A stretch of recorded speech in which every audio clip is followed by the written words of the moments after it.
다음은 내 딸의 억울함을 제발 좀 풀어달라는 한 어머니의 사연입니다. 22살이었습니다. 얼마 전 성인이 된 딸, 평소에 정말 다정한 딸이었습니다. 사랑하는 연인들끼리 사랑을 표현하는 발렌타인데이 이런 날 돌아올 때마다 딸이 일찍 이혼한 아빠를 대신해서 엄마에게 꽃과 함께 편지를 선물합니다. 저런 편지였습니다. 잠깐만 읽어보면, 후리지아 꽃말이 당신의 앞날을 기원합니다. 엄마의 새로운 시작을 응원할게. 엄마 사랑해요. 하지만 이렇게 엄마를 끔찍히 사랑하던 딸이 엄마의 눈앞에서 잔혹하게 살해됐습니다. 그리고 이 사건 1심 재판이 이 시각 열리고 있고 조금 전에 선고가 나왔다고 합니다. 법원은 1심에서 무기징역을 선고합니다. 자, 어떤 사건이었을까요? 먼저 딸에게 무슨 일이 있었던 겁니까? 네, 이렇게 엄마가 세상의 전부라고 표현했던 딸은요, 지난 3월에 남자친구와 함께 지내던 경기도 화성의 한 오피스텔에서 살해되고 말았습니다. 사건 발생 당시 화면이 있습니다. 오피스텔 현관문을 열고 남성이 나오는데 이 20대 남성은 맨발로 걸어갑니다. 얼마나 당황했는지 상황을 알 수 있는데요. 경비실을 찾아가는 상황입니다. 오피스텔에서 여자친구를 살해한 뒤 스스로 경비실을 찾아온 겁니다. 이 남성은 이곳 경비실에서 경찰에 체포가 됐는데요. 범행 현장인 오피스텔 안을 확인하자 숨진 여자친구의 어머니도 크게 다친 채 발견됐습니다. 엄마도 있었어요. 아니, 왜 엄마가 있었을까요? 이 오피스텔은 딸이 평소 이 범인과 동거를 하던 집이었대요. 근데 엄마는 다른 곳에 살았는데 왜 그날 엄마는 이곳에 찾아왔던 거예요? 가슴 아픈 사연들이 있는데요. 엄마는 언젠가부터 달라진 딸의 미래를 위해 그날 그곳에 있었습니다. 어떤 얘기냐 하면 이 피해자의 어머니가 한국일보와 인터뷰한 내용들인데요.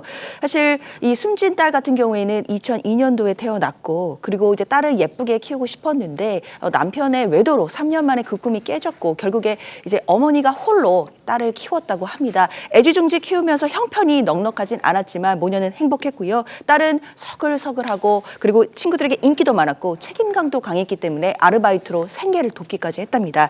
게다가 매일 밤 어머니와 함께 머리맡에서 그날 있었던 일을 시시콜콜 이야기하는 그런 다정한 딸이었고요. 그렇기 때문에 엄마는 딸과의 사이에 비밀이 없었다라고 이야기를 전했습니다. 그런데 그런 딸이 조금씩 달라진 게 올해 초부터였다고 합니다. 올 초부터 조금씩 달라졌대요. 어떻게요? 그렇습니다. 딸이 남자친구를 만나면서 달라지기 시작했는데요. 보통 이제 딸이 우리 엄마 최고야 이런 식으로 메시지도 보내고 늘 안부도 묻고 또 애교도 많던 딸이 연락도 뜸해지기 시작하고 딸이 SNS에 했던 사진도 모조리 내렸던 거예요. 그리고 집에 찾아오는 발걸음도 이제 없어졌는데 그게 참 문제가 됐던 거죠. 그런데 사건 이틀 전 딸이 오랜만에 집을 왔다고 합니다.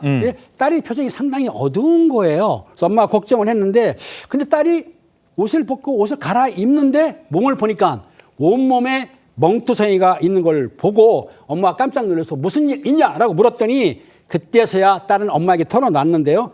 남자친구가 내가 집에 간다고 하니까 저를 때렸어요. 폭행을 당했다고 하고요. 그리고 집에 자주 못 왔던 게 남자친구가 가지 말라고 해서 못 왔다. 그러면서 그 딸이 SNS 계정 같은 경우도 남자친구가 관리한다는 거예요. 사진도 내리고 연락 못하게 차단한 거죠. 이렇게 했기 때문에 사실상 남자친구가 너무나 무섭다고 엄마한테 그 얘기를 토로했던 것이죠. 이러면서 참지 못한 딸은 헤어지자고 얘기를 합니다. 하지만 이러자 남자친구는 오히려 협박 수위를 올려갑니다. 평소에 아는 친구들, 이 친구들도 청부 살해하겠다 이런 어마무시한 말까지 하는 겁니다. 그리고 어느 날은 갑자기 인형을 꺼내 들더니 이런 행동까지 했습니다. 평소에 이제 김래아가 제 친구 앞에서 인형을 보여주면서 너 이렇게 찔러서 죽일 거라고 하면서 친구한테 보여줬다고 해요. 친구들도 죽이겠다라고 협박을 했더라고요, 친구한테. 청부살인 얼마 안 한다. 한 3천만 원이면은 조선족 고용해서 할 수 있다. 이런 얘기를 아무렇지 않게 친구에게 했더라고요. 딸한테 이런 이야기를 들었을 때 엄마는 얼마나 놀랐을까요? 딸은 엄마 앞에서도 친구들과 엄마도 살해하겠다고 했다면서 헤어지지 못한다며 두려움에 떨었다고 합니다. 뿐만 아니라 딸은 또 이 남자친구가 강제로 촬영한 사생활 영상을 가지고 있는데 온라인에 올린다고 협박까지 했다면서 울었다고 하는데 우는 딸을 진정시킨 엄마 결국 사건 당일 새벽에 딸의 손을 잡고 오피스텔에 올라갑니다. 남자친구 없는 시간에 딸의 짐을 정리했는데 하지만 엄마는 집으로 돌아가는 대신에 다시 딸과 함께 오피스텔로 돌아갑니다. 그 이유가 이 딸이 우려한 사생활 영상을 유포하지 않겠다는 확답을 받기 위해서였는데 결국 남자친구 이 따지던 엄마의 눈앞에서 딸을 흉기로 무참히 살해하고 이 딸을 지키려고 물고 늘어지던 어머니도 수차례 공격해 중상을 입힌 것입니다. 교제 기간 내내 집착하고 폭행을 휘두르고 헤어지자고 하자 흉기를 휘두른 겁니다. 여자친구를 살해하고 여자친구 엄마에게 중상을 입힌 범인. 뭐 별로 기분 좋은 사진은 아닙니다만 저 사진입니다.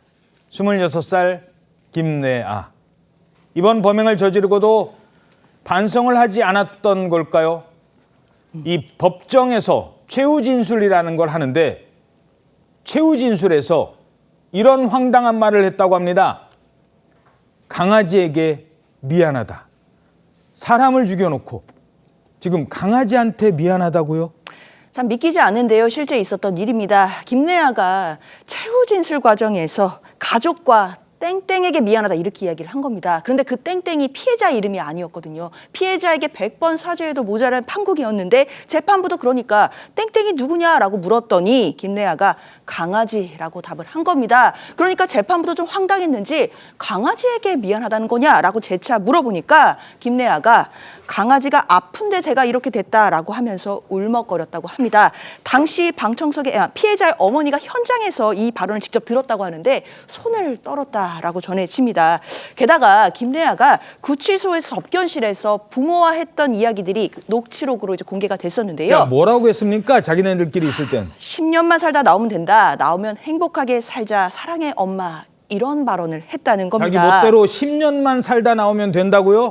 그러니까요. 어떤 근거로 저렇게 생각했는지 알기 어렵지만 검찰은 이렇게 범죄가 중대하고 잔혹함에도 깨닫지 못하는 피고인에게 경종을 울려달라. 특히 중형을 선고해달라라고 하면서 무기징역형을 구형을 했는데 오늘 1심 선고에서 그 무기징역형이 그대로 선고가 됐습니다.